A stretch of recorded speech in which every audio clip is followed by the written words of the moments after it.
හරිත පිස වැඩසටහන අය ඔබ මේ විදිහට දවසේදීත් අහගෙන ඉන්නේ. ඉතින් ආරාධනා කරන ආරම්භයේ වගේම අවසාන වෙනත් එක්ම එකතු වෙන හරිත පිස වැඩසටහනත් එක්ක අද දවසේදීත් අපි ඔබේ ජීවිතේට එහෙම නැත්නම් ඔබේ ගෙවත්තට වැඩදායි මාතෘකාවක් පිළිබඳව කතා බහ කරන්න ලෑස්තිලා ඉන්නවා. ඉතින් අද දවසේදී අපිට සම්පත් දායකත්වය ලබා දෙනවා පොල් වගා කිරීමේ මණ්ඩලය. ඉතින් මේ පොල් වගා කිරීමේ මණ්ඩලය ගත්තාම අද වෙනකොට පොල් වෙළඳ පොලේ ගත්තොත් එහෙම මිල ඉතාමත් ඉහළයි. ඉතින් කොහොමද මේකට විසඳුම් හොයන්නේ? කොහොමද අපේ නිවසේ මේකට විසඳුම් හොයන්නේ කියන කරුණු කාරණා දවසේ අපි කතා බහ කරන්න හිතුවා. විශේෂයෙන්ම මේ පොල් අස්වැන්න වැඩි කරගන්න කෙටි කාලිනව සහ දීර්ඝ කාලිනව මොන වගේ පිළියම් තියෙනවද? කොහොමද මේවා අපි ප්‍රායෝගිකව භාවිතා කරන්න කියන කරුණු කාරණා අද දවසේදී අපි කතා බහ කරන්න සූදානම්ින් ඉන්නවා.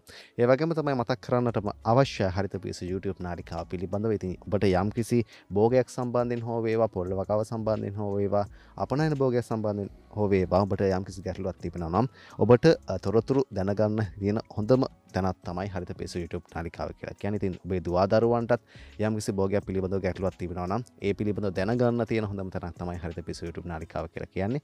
ඉතින් subscribe කළා නැත්නම් දැම්ම ගිහිල්ලා subscribe කරන්න කියන මතක් කිරීමත් එක්කම අද දවසේදී අපිට සම්පත්දායකත්වය ලබා දෙනවා මේ කතා බහ ඉදිරියට රැගෙන යන්නට පොල් වගා කිරීමේ මණ්ඩලයේ ප්‍රාදේශීය කළමනාකරු ජයන්ත බමුණු ආරච්චි මහත්මයා අයබෝන් ඔබතුමන්ට. අයිපෝන්.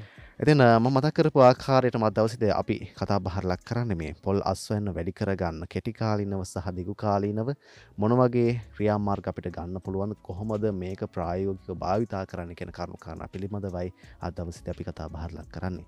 මම ඔබතුමන්ගෙන් මේ වැඩසටහනට ප්‍රවේශයක් ලබා ගන්න කැමතියි. දැන් මම මතක් කරපු ආකාරයට කෙටි කාලින විසඳුම්. ඇත්තටම මේ පොල් අස්වැන්න වැඩි කරන්න කෙටි කාලින විසඳුම් තියෙනවද? ඔහු ඇත්තරම මේ දැනට තියෙන අපි පොල් අස්වැන්න ගැන කතා කළොත් එහෙම ගෙවත්තක තියෙන පොල් ගහක් අපි සැලකුවොත් එහෙම ගොඩක් වෙලාවට එක වල්ලක තියෙන ගෙඩි ප්‍රමාණය ගත්තොත් එහෙම සාමාන්‍ය මධ්‍යස්ථ අගයක් විතර ගෙඩි 4ක් වගේ ප්‍රමාණයක් තමයි අපිට තියෙන්නේ මේ වෙනකොට. එතකොට අපි අවුරුද්දකට ගත්තොත් එහෙම පොල් වලු 12ක් මේ පොල් ගහෙන් එළියට එනවා. එතකොට ඒ අවුරුද්දකට ගෙඩි 48ක් 55ක් අතර ප්‍රමාණයක් වගේ තමයි මධ්‍යස්ථ අගයක තියෙන්නේ. ඉතින් ඇත්තරම මේ ප්‍රමාණය අපිට ගෙඩි 80 90 දක්වා ප්‍රමාණයකට වැඩි කරගන්න හැකියාව තියෙනවා. ඉතින් මෙතෙන්දී පොල් වගාකරුවන් වශයෙන් ඇත්තරම කෙටි කාලීන විසඳුම් වලට සහ දීර්ඝකාලීන විසඳුම් වලට යන්න පුළුවන්. ඒ වගේම අපේ ආයතනය මේ සඳහා නිරන්තරයෙන්ම කටයුතු කරමින් සිටිනවා. ඉතින් අපි ගත්තොත් එහෙම මේකට කෙටි කාලීනව කොහොමද මේ පොල් ගහකින් තියෙන අස්වැන්න වැඩි කරගන්නේ කියලා මේකට ප්‍රධාන හේතු කාරණා කීපයක් තියෙනවා මේ වැඩි කර ගැනීම සඳහා කටයුතු කරන්න. එකක් තමයි අපි බලමු මේ ඇයි මේ පොල් වල්ලක තියෙන ගෙඩි ප්‍රමාණය අඩු වෙන්න හේතු. එතකොට ඒ හේතු හොයලා ඒකට විසඳුම් විදිහට දුන්නොත් තමයි ඇත්තරම ගෙඩි ප්‍රමාණය වැඩි වෙන්නේ. එක ප්‍රධාන කාරණයක් තමයි අපිට තියෙන මේ පාරිසරික ගැටලු. ඒ කියන්නේ උෂ්ණත්වය විවිධ විදිහට වෙනස් වීම වලට ලක් වෙනවා. ඒ වගේම වර්ෂාපතනයක් තියෙනවා. ඉතින් මෙන්න මේ එක හේතු කාරණයක් වෙනවා. ඒක ඒ පරාගණය සඳහා බලපෑමක් තියෙන හින්දා මේ පොල් අස්වැන්න ගහක තියෙන පොල් ගෙඩි ප්‍රමාණය අඩු වෙන්න. එතකොට තව දෙයක් තමයි අපි ගත්තොත් එහෙම සෑහෙන ගෙඩි ප්‍රමාණයක් බිමට හැලෙනවා. මොකද ප්‍රධාන හේතුවක් වෙලා තියෙන මේ පලිබෝධ හානිය. ඒ වගේම ගෙඩි ප්‍රමාණය වල්ලක තියෙන ගෙඩි ප්‍රමාණය අඩුවෙන් තමයි හටගන්නේ ওই පලිබෝධ හානි අවස්ථාවවලදී. ඉතින් ඇත්තරම අපි ඒ පලිබෝධ මර්ධනය කියන එකත් මේක කෙටි කාලිනව අපිට ඉස්සරහට යන්න පුළුවන් විසඳුමක් කියනවා. ඉතින් මේ සඳහා දැනට පොල් වගාවේ පොල් එහෙම නැත්නම් පොල් ගස් වලට තියෙන මේ පලිබෝධකීන් මර්ධනය කිරීම ඇත්තට වගාකරුවා විසින් උනන්දු විය යුතුයි. ඉතින් ප්‍රධාන එකක් තමයි මේ දිනවල මේ කාලය වකවානුව තුළ මේ මයිටා කියන සතා මර්ධනය කර ගැනීම. මොකද මේ මයිටා කියන සතා ඉන්නේ ඇත්තරම් පොල් ගෙඩියේ තැරිය අස්සේ. ඉතින් එයා ඒ තැරිය අස්සේ ඉඳගෙන යුෂුරා බීම එතකොට ඒ පටකොල්ට හානි කරනවා. එතකොට අර ගෙඩියට එන ආහාර සහ ජලය ප්‍රමාණය අඩු වෙලා එක්ක මේ ගෙඩිය කුඩා කාලේ හැලෙන්න පුළුවන්. එහෙම නැත්නම් ඒක විකෘති තත්යකට වෙනස් වෙලා හැදෙන්න පුළුවන්. ඉතින් ඒ මාර්ගයෙන්ුත් අස්වැන්න අඩු වෙනවා. ඉතින් අනිත් කාරණය තමයි මේ සුදු මැස්සා හානිය. එතකොට සුදු මැස්සා විසින් අර ආහාර නිෂ්පාදනය කරන පත්‍ර යුෂුරා බීමකට ලක් කරනවා. එතකොට මේ ප්‍රමාණය අඩු වෙන නිසා එතනොත් මේ පොල් අස්වැන්න අඩුවීමකට හේතු වෙනවා. එතකොට මේ අනිත් දේ තමයි කුරුමිනි හානි, රතු කුරුමිනි හානිය විශේෂයෙන්ම. එතකොට මෙන්න මේ පලිබෝධකින් මර්ධනය කර ගැනීමට ඇත්තරම විසඳුම් තියෙනවා. අපේ පොල් වගා කිරීම මණ්ඩලයේ පොල් සංනිලධාරීන් ගත්තොත් ප්‍රාදේශීයව ඔවුන් හම්බෙලා මේ අවශ්‍ය දේ ලබා ගන්න පුළුවන්. ඉතින් අපි මයිටා ගත්තොත් ඒ මයිට මර්ධනයට අපි විලෝපික මයිටාවක් යොදා ගන්න පුළුවන්. එතකොට මේ විලෝපික මයිටා වන් පොල් වගා කිරීම මණ්ඩලයේ ඒ ප්‍රාදේශීය කාර්යාලය වලින් ලබා ගන්න පුළුවන් ඇනුම් කරලා. එතකොට ඒක ඒ විලෝපික මයිටාවන් මාස 3න් 3ට ඇත්තටම වගාකරුවා විසින් පරිණත වගාවට යොදා ගන්න පුළුවන්. ඒ කියන්නේ ගෙඩි කඩන ගෙඩි අස්වැන්න තියෙන වගාවට. ඒතර මේක දාන ක්‍රමයේදී ඔක්කොම පොල් සංනිලධාරීන් අහගන්න පුළුවන්. ඒ වගේම සුදු මැස්සා හානියටත් අපි කොහොඹ තෙල් මිශ්‍රණය කරලා මේ ස්ප්‍රේ කරන එක කරනවා. රතු කුරුමිනි හානියටත් අපිට උගුල්යේදී පෙරමෝන සහ උගුල්යේදීම කරගන්න පුළුවන් අපේ ආයතනයෙන් ඒක ලබා දෙනවා. එතකොට මේ විදිහට අර පලිබෝධ මර්ධනය කිරීම හරියට අපි කරනවා නම් ඇත්තරම අර ගෙඩි ටික වල්ලකින් හැලෙන එක අඩු වෙලා ඉහළ ගෙඩි ප්‍රමාණය වල්ලකට ලබා ගැනීම දිගටම කරන්න පුළුවන්. ඒකම අපි දෙවෙනි කාරණය තමයි මම හිතන්නේ අපි සෑහෙන කාලයක් තිස්සේ අපි පෝරේදීම කරන්න බැරි වුණා විවිධ හේතුන් හින්දා. ඒ නිසා දැන් අවස්ථාව ලැබිලා තියෙනවා සීලොම දෙනාට මේ පරිණත වගාවට විශේෂයෙන් මේ ගෙඩි කඩන ගෙඩි මේ පළ දරන වගාවට අපේ ආයතනයෙන් එවන රජය විසින් අලුතෙන් පොහොර සහනාධාර වැඩසටහනක් ක්‍රියාත්මක වෙනවා. මෙහිදී APM කියන පොහොර වර්ගය පොහොර කිලෝ 50 බෑග් එකක් රුපියල් 4000කට මිලදී ගැනීමට වගාකරුවන්ට අවස්ථාව ලැබෙනවා. මේ වෙළඳ පොලේ මම හිතන්නේ රුපියල් 8500 9000ක් වගේ එනවා මේ බෑග් එකක්. ඒ කියන්නේ 150ක වගේ අඩු මිලකට සියලුම වගාකරුවන්ට මේ පොහොර ලබා ගැනීමේ දැන් අවස්ථාව හිමිලා තියෙනවා. ඒ වගේම පොහොර ලබා දීමත් මාර්තු 30 වෙනිදා ඉඳන් දිගටම ක්‍රියාත්මක වෙමින් පවතිනවා. කොහොමද එතකොට දැන් මේ පොහොර සහනාධාරය ලබා ගන්න එතකොට? ඔව් ඇත්තටම පොහොර සහනාධාරය ලබා ගන්න එහෙම නැත්නම් පොහොර ලබා ගන්න නම් ඕනෑම වගාකරුවෙකුට ඔහු සිටින ප්‍රදේශයේ ළඟම තියෙන පොල් සංනිලධාරී කාර්යාලයකට හෝ එහෙම නැත්නම් රජයේ නිලධාරීන් ඉන්නවා කෘපනිස එතකොට අපේ පොල් වගා කිරීම මණ්ඩලයේ සංවර්ධන නිලධාරීන් ඉන්නවා. එතකොට ප්‍රාදේශීය ලේකම් යටතේ ඉන්න සංවර්ධන නිලධාරීන් ඉන්නවා. එතකොට මේ නිලධාරීන් පළමුව හම්බ වෙලා තමන්ගේ තියෙන ඉඩමේ ඔප්පුව පෙන්නලා ඒකේ අයිතිය තහවුරු කරමින් ගස් ගානක් තහවුරු කරමින් ඒ ඇප්ලිකේෂන් එකක් තියෙනවා. ඒ ඇප්ලිකේෂන් එක පුරවලා පොල් සංනිලධාරීට බාර දෙන්න ඕන. සඳුදා දිනවල පොල් සංනිලධාරීන් ඔය ගෝජන සේවා මධ්‍යස්ථානවල ඉන්නවා. එතකොට ඒක බාර දුන්නන් පස්සේ ඒ පොල් සංනිලධාරීන් මොකද කරන්නේ? ඒ වගේ වගාකරු රාශියක් එකතු කරලා එයා එකවර ඇනෝම් කරනවා මේ පෝර ටික ලබා ගන්න ලොරි ලෝඩ් එකක් ලබා ගැනීමට අවස්ථාව හදා ගන්නවා. එතකොට අපි ප්‍රධාන කාර්යාලයෙන් සම්බන්ධීකරණය කරලා රාජ්‍ය පොහොර සමාගම තමයි මේ පොහොර නිකුත් කිරීම කරන්නේ. එතකොට එයාලා මේ යූරියා ERP සහ MOP මිශ්‍ර කරලා APM කියන පොහොර වර්ගය පොල් වගාවට මේ සූදානම් කරලා කිලෝ 50 බෑග් වශයෙන් ලබා දෙනවා. එතකොට පොල් සංනිලධාරී අර වගාකරුවන්ට කියනවා මේ පොහොර මෙන්න මේ දිනේදී එනවා මේක ලබා ගන්න පුළුවන් කියලා. ඒතර වගාකරුවන්ට ගිහිල්ලා මුදල් ගෙවලා ලබා ගැනීමේ අවස්ථාව තියෙනවා. මෙහිදී අර සහන මිලකට තමයි දෙන්නේ. අර මං ඉස්සෙල්ලා කිව්වා වගේ රුපියල් 8500 9000ක් වගේ වෙන පෝර බෑග් එකක් කිලෝ 50 බෑග් එකක් රුපියල් 4000ක මිලකට ලබා ගැනීමට වගාකරුවන්ට අවස්ථාව හම්බ වෙනවා. ඉතින් අද දවසේදී අපි කතා බහ ලක් කරන්නේ මේ පොල් අස්වැන්න වැඩි කරන්න කෙටි කාලිනව සහ දීර්ඝ කාලිනව මොන වගේ විසඳුම් තියෙනවද? කොහොමද ඒවා අපි ප්‍රායෝගිකව භාවිත කරන්න කියන කරුණු කාරණා පිළිබඳවයි අද දවසේ අපිට සම්පත්දායකත්වය ලබා දෙනවා.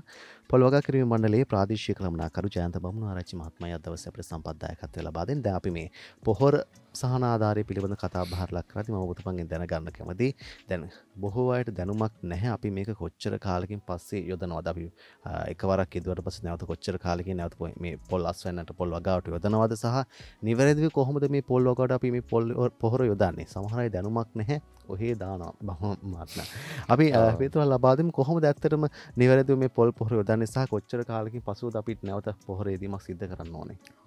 දැන් අපි පල දරන වගාවක් එහෙම නැත්නම් ගෙඩි කඩන වගාවක් ගත්තොත් එහෙම පොල් ගහක් ගත්තොත් ඒ පොල් ගහට APM කියන පොහොර වර්ගය යොදන්න ඕනේ කිලෝ 3යි ග්‍රෑම් 300ක් තමයි යොදන්නේ. ඒ කියන්නේ කිලෝ 3.3ක් තමයි ඒ පොල් ගසකට APM පොහොර දාන්න ඕනේ. එතකොට මේ පොහොර දැම්මහම නැවත පොහොර දාන්න ඕනේ වසරකින්. ඒ කියන්නේ මේ අවුරුද්දේ පොහොර දැම්මනම් ඊළඟ අවුරුද්දෙත් පොහොර දාන්න ඕනේ. මේ ආකාරයට අර කෙටි කාලින විසඳුමක් විදිහට මේක ඇතරම දීර්ඝ කාලයක් දක්වාම කරන්න ඕනේ. ඉතින් මේක කෙටි කාලින් සහ දීර්ඝ කාලින් දෙකමටම විසඳුමක් විදිහට තමයි අපි ওই පොහොර යොදන්න ඕනේ. දිගින් දිගටම වසරකට පුරා මං හිතන්නේ ඉස්සර අපි එහෙම පොහොර වගාකරු යොදාගෙන ආවා. වසරක් පාසම් පොහොර දානවා. නමුත් පහුගිය කාලේ තිබුණු මිල ප්‍රශ්නය සහ පොහොර හොයාගන්න බැරි හින්දා තමයි මේ අවස්ථාව නැති වුනේ. දැන් අවස්ථාව තියෙනවා වගාකරුවන්ට මේ පොහොර අවුරුද්දෙන් අවුරුද්ද තමන්ගේ වගාවට දාන්න. එතකොට මං කිව්වා ඉස්සෙල්ලා අර එක පළ දරන ගසකට කිලෝ 3.3ක් පොහොර දාන්න ඕනේ APM කියන පොහොර වර්ගය. එතකොට මේ පොහොර දානකොට ඇත්තටම මේ පොල් ගහ වටේ ගොඩක් අය වගාකරුවෝ දන්නවා මේ පොහොර කවයක් කියන එක නඩත්තු කරනවා. ඉතින් මේ පොල් ගහ වටේ පොල් ගහේ ඉඳන් අඩි 1.5ක් විතර එහාට සහ අඩි 6ක් සීමාව තුළ මේ පොහොර කවය නඩත්තු කරන්න ඕනේ. ඉතින් මේ පොහොර කවය කියන එක හැදිලා තියෙන්නේ මේ අඩි සාමාන්‍යයෙන් 2.5ක් විතර මේ පළලට ගහ වටේම අපි ඒ විදිහට පොහොර දාන අවස්ථාවේදී අර තනකොළ එතකොට අනිකුත් තියෙන ද්‍රව්‍ය අයින් කළා ඊට පස්සේ මොකද කරන්නේ ඒක හොඳට සුද්ධ කරලා ඒක වටේට කොටලා ඉවරලා පොහොර දාලා නැවතත් අපි කලවම් කිරීමකට ලක් කරනවා. එහෙම කළා ඊට පස්සේ මොකද කරන්නේ මේ ගහ වටේ මේ තියෙන කවයේ වටේට අපි පොහොර දාලා ඔක්කොම ඉවරනන් පස්සේ උඩට දානවා ඒක උඩට මේ වසුනක් කියලා. ඒ වසුනට අපිට යොදා ගන්න පුළුවන් පොල් අතු එතකොට පොල් එලි ඊළඟට පිදුරු ඊළඟට තව පිටින් යොදා ගන්න තනකොළ රොඩු සහ කාබනික ද්‍රව්‍ය මේ සියලුම දාලා අපි කරන්නේ ඒ පොහොර කවය උඩින් වසුනක්. ඒ කියන්නේ එතනින් තවත් දෙයක් එනවා මේ තෙතමනේ සංරක්ෂණය වෙනවා. ඇත්තරම දැන් පොළොවේ තියෙන පොහොර ටික මේ ගහට උරා ගන්න නම් මේ වසුන ඉතාමත් වැදගත් දෙයක්. මොකද හේතුව තෙතමන සංරක්ෂණය එනකොට අර පොහොර උරා ගැනීමේ හැකියාව මේ ගහට අවස්ථාව ලැබෙනවා. වැඩියෙන් අවස්ථාව ලැබෙනවා. ඒ වගේම පොහොර සෝදගෙන යන එකත් වළකිනවා මේ වසුන යෙදීම තුළින්. එතකොට ඊළඟ කාරණේ තමයි මේ පොහොර කවයේ අවුරුද්දක් තිස්සේම ඊළඟ අවුරුද්දේ පොහොර දානතුරු මේ වගේ හොඳට නඩත්තු කිරීම කරගෙන යනවා. ඒ කියන්නේ කාබනික පොහොර වගේ දේවලුත් දාලා නඩත්තු කරගෙන යෑමේ වාසියක් තමයි ඇත්තරම් පොළොවේ තියෙනවා මේ පොළොවේ ඉන්නවා මේ ශුද්ධ ජීවීන් වර්ග. ඉතින් මෙයාලා විසිනුත් මේ පොහොර වර්ග නිෂ්පාදනයට අවශ්‍ය දේවල් කරනවා. ඉතින් එතන හොඳ යාන්ත්‍රණයක් යනවා මේ ඒ ශුද්ධ ජීවීන් විසින් කරන. ඉතින් ඔය ආදි කාලේ ඇත්තට මේ ඉස්සර කාලේ මේ පොහොර කවය හොඳට නඩත්තු කළා. ඉතින් දැන් ඒක අඩු වෙලා තියෙනවා. නමුත් මේ පොහොර කවයේ නඩත්තු කිරීම ඉතාමත් වැදගත් පොහොර දාලා. එතකොටත් අර ශුද්ධ ජීවීන් මගින් නිෂ්පාදනය වෙන පොහොර යම්කිසි ප්‍රමාණයක් මේ ගහට අවශෝෂණය කරගැනීමේ හැකියාව ලැබෙනවා. ඉතින් ඒ පොහොර දැමීම වගේම පොහොර කවයේ නඩත්තු කරන්න ඕනේ. ඒ වගේම වසරක් පාසා පොහොර දැමීම කරන්න ඕනේ. අපි අවුරුද්දක් දෙකක් දාලා නතර කරන්න නැතුව මේක දීර්ඝ කාලයක් තිස්සේ කරගෙන යනකොට මම අර ඉස්සෙල්ලා කිව්වේ ගෙඩි 40ක් දැනට තියෙනවා නම් ගහකින් අවුරුද්දට ගන්න පුළුවන්. ඒ ප්‍රමාණය ගෙඩි 80 90 100 දක්වා වුණත් වැඩි කර ගැනීමේ හැකියාව තියෙනවා.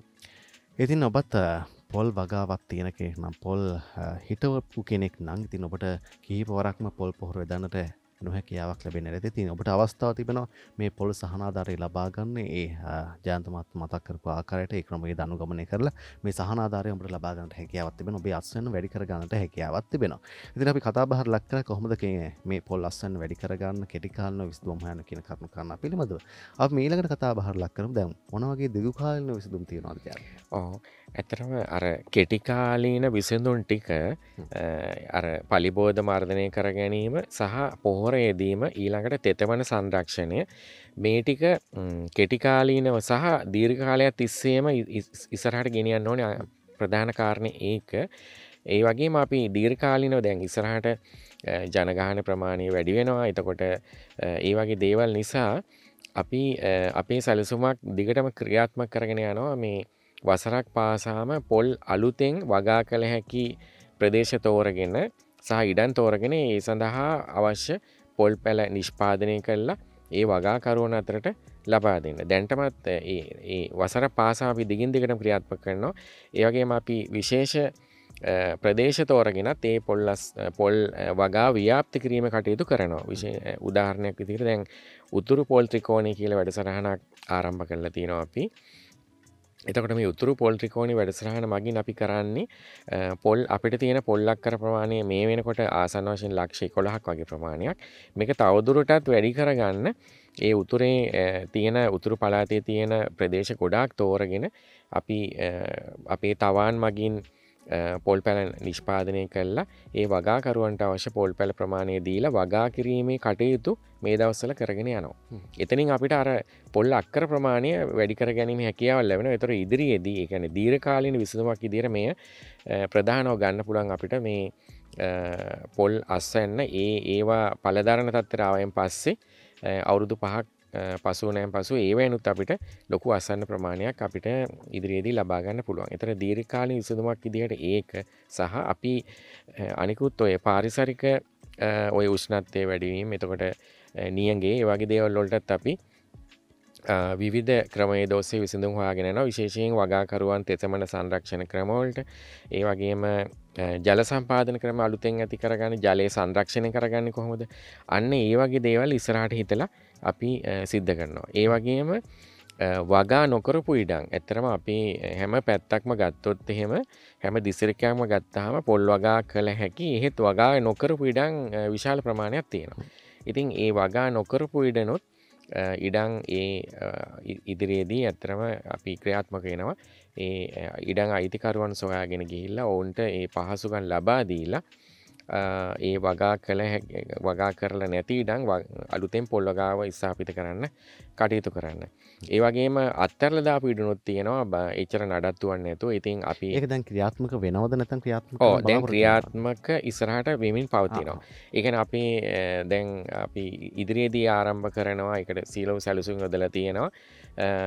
පළ දරන වගාවේ අක්කර 5ක් ඒ කියන්නේ පළ දරන වගේ අක්කර ලක්ෂ 5ක ප්‍රමාණයක් අක්කර ලක්ෂ 5ක ප්‍රමාණයක් අලුත් මේ සංවර්ධනය කරන්න. ඒ කියන්නේ කෙටි කාලීන සහ දීර්ඝ කාලීන විසඳුම් දීලා ඉස්සරහට ගෙනියන්න. එතකොට ඒ වැඩසටහන ඉස්සරහට ක්‍රියාත්මක වෙනකොට අපිට ඔය පොල් දැන්ට තියෙන මේ ගැටලුව මගහරවා ගැනීමේ අවස්ථාව හම්බ වෙනවා. එතකොට කෙනෙක් කොහොමද සම්බන්ධ වෙන්නේ වැඩසටහනට?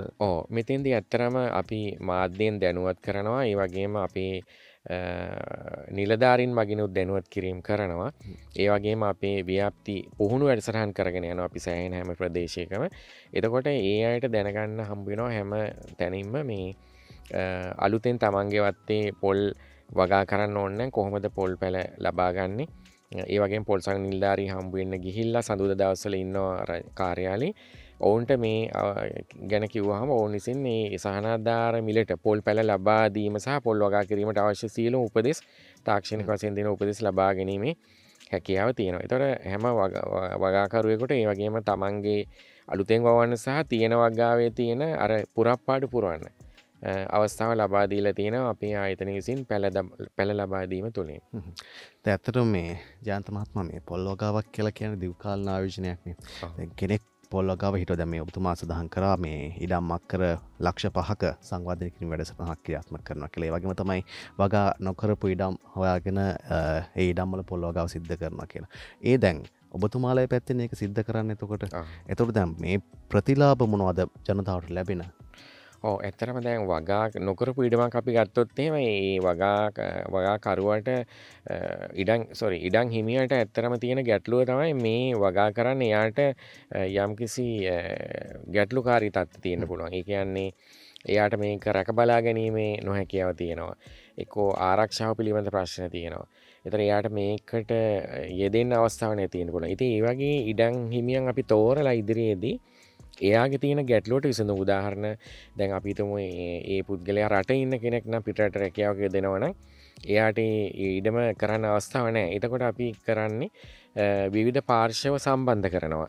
ඒ කියන්නේ ආයෝජනය කළ හැකි පිරිසකුත් අපි අතර ඉන්නවා අපේ රටේ. එතකොට එයාට ඒ අයට පුළුවන් ආයෝජනය කරලා ඒ ඉඩමේ පොල් සමග අතුරු භෝග වගේ වගාව. එහෙම නැත්නම් සත්ත්ව පාලනය ඇති කළා. එයාට ඒ අතුරු භෝග වගාවෙන් සහ සත්ත්ව පාලනයෙන් ආයෝජනය කරනයන්ට අවස්ථාව තියෙනවා ලාභයක් උපයෝදලා එයාගේ ආදායම වැඩි කරගන්න. ඒ වගේම ඉඩම් හිමියට අවස්ථාව ලැබෙනවා වියදමක් නොකරම තමන්ගේ ඉඩම පොල් වගාව අලුතෙන් ඇති කරලා සංවර්ධනය කර ගැනීමේ අවස්ථාව හැදෙනවා. එතන පොල් අස්සන්න හිමි වෙන්නේ ඇත්තටම ඉඩම් හිමියට. එතකොට ඒ සඳහා අපි ආයතනය ඉස්සරහට කරන්න බලාපොරොත්තු වෙන්නේ මේ දෙගොල්ලෝ අතර සම්බන්ධීකරණයක් ඇති කළා. එතකොට අර මැදිහත් කරුවෙකු ලෙස සම්බන්ධ වෙලා අර ට්‍රයිපාටි ඇග්‍රීමන්ට් එකක් යටතේ අපි තාක්ෂණය සහ උපදෙස් ඒ සියලුම දේවල් ලබා දෙනවා. ඒ වගේම අර ඉඩම් හිමියාගේ ඉඩමේ තියෙන ආරක්ෂාව සම්බන්ධෙනුත් ඒ මැදිහත් වීමක් වෙනවා. එතකොට ආයෝජනය කරනයන්ටයි ඒ දෙගොල්ලම එකතු කරලා එතරම් මේ ඒ වගා නොකරපු ඉඩම වගා කරන තත්ත්වයටපත් කරලා දෙගොල්ලන්ටම ආදායම් ලබා ගැනීමේ හැකියාව ලබා දීමට බලාපොරොත්තු වෙනවා. ඉතින් ඔබට පැහැදිලි වෙන්නට ඇති මේ පොල් වගා කිරීමේ මණ්ඩලය සිද්ධ කරන වැඩසටහන් පිළිබඳව. ඉතින් අද දවසේ ඔබේ ගැටලු බොහෝමයකට විසඳුම් ලැබෙන්නට ඇති. ඒ වගේම තමයි අද දවසේ අපි ප්‍රධාන වශයෙන් කතා බහට ලක් කරා පොල් වගාවේ අස්සන්න වැඩි කරන්න කෙටි කාලිනව සහ දීර්ඝ කාලිනව මොනවාගේ විසඳුම් තිබෙනවාද? ඒවා ප්‍රායෝගිකව භාවිතා කරන්නේ කොහොමද? ඒ වගේම තමයි පොහොර සහනාධාරය අපි ලබා ගන්නේ කොහොමද කියන කාරණා අපි අද දවසේදී සාකච්ඡා කරා. ඒ වගේම තමයි මේ ජයන්ත මහත්මයා මම හිතනවා අපි තවත් වාරක් අර දුරකථන අංකය මතක් කරලා හොඳයි. ඔබේ ගැටලු යොමු කරන්න WhatsApp මාර්ගයෙන් යොමු කරන්න හැකියාව. එහෙම නැත්නම් දුරකථන ඇමතුමක් ලබා ගන්නත් අපිට හැකියාව තියෙනවා. අපි දුරකථන අංකය මතක් කරමු. දුරකථන අංකය 0112 861 011. ඒ වගේම WhatsApp දුරකථන අංකය 076 690 4263. ඉතින් ඔන්න ඔය ආකාරයෙන් ඔබට හැකියාවක් තිබෙනවා ජයන්ත මහත්මයා මතක් කරපු දුරකථන අංකයට දුරකථන ඇමතුමක් ලබාගෙන හෝ WhatsApp මාර්ගයෙන් ඔබට ඔබේ ගැටලුව යොමු කරන්නට හැකියාවක් තිබෙනවා. ඒ ගැටලුවට විසඳුම් ලබා ගන්නට ඔබට හැකියාවක් තිබෙනවා.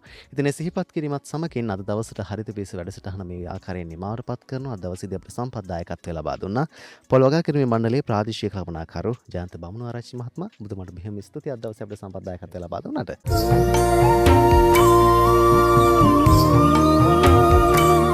අටුකොටු පිරෙන හෙට දවසකට හරිත පියස